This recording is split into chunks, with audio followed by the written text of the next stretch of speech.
இயேசு கிறிஸ்துவின் நாமத்தினால் உங்களுக்கு என் அன்பின் நல்வாழ்த்துக்கள்.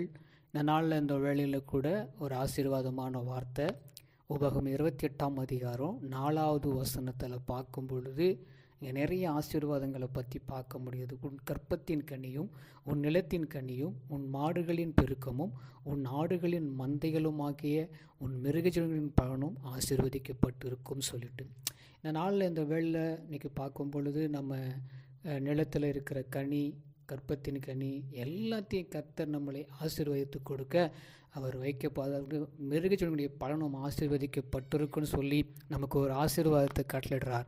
அதனால் இந்த நாளில் இந்த வேளையில் கூட பார்க்கும் பொழுது இந்த தமிழகத்தில் தமிழ் பொங்கலாக கொண்டாடப்பட்டு கொண்டிருக்கிற இந்த நாளில் கூட கர்த்தர் நமக்கு கொடுத்திருக்கிற இந்த வாக்குத்தத்தம் அப்படியாய் பார்க்கும் பொழுது நம்ம முதல்ல தமிழர்கள் அதனால் பார்க்கும் பொழுது நம்ம வைத்திருக்கிற மாடுகள், ஆடுகள், மிருகஜீவன்கள் எல்லாம் ஆசீர்வதிக்கப்படணும். அதை நம்ம வணங்கக்கூடாது. கர்த்தர் நமக்கு கொடுத்திருக்கிற அவருக்கு அதை நன்றி சொல்லி நம்ம என்ன பண்ணணும், அதை நம்ம மகிழ்ச்சியாக்க வைக்கணும்.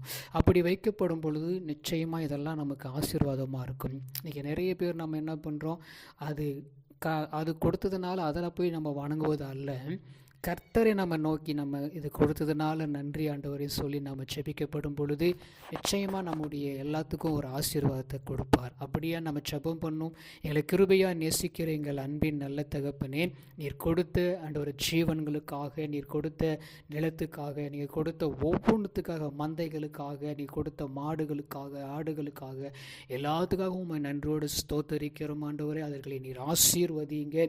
நீங்கள் கொடுத்ததுனால உமக்கு நன்றி ஆண்டவரே. நீர் கொடுத்த கிருபைகளுக்காக உமக்கு ஸ்தோத்திரம். அதுங்களுக்கு ஒரு சேதம் வராதபடிக்கு என் கர்த்தர் பெரிய காரியங்களை செய்து மாற்றத்தை உண்டாக்க வேண்டும் என்று நாங்கள் ஸ்தோத்திரம். இயேசுவின் நாமத்தில் ஆமென்.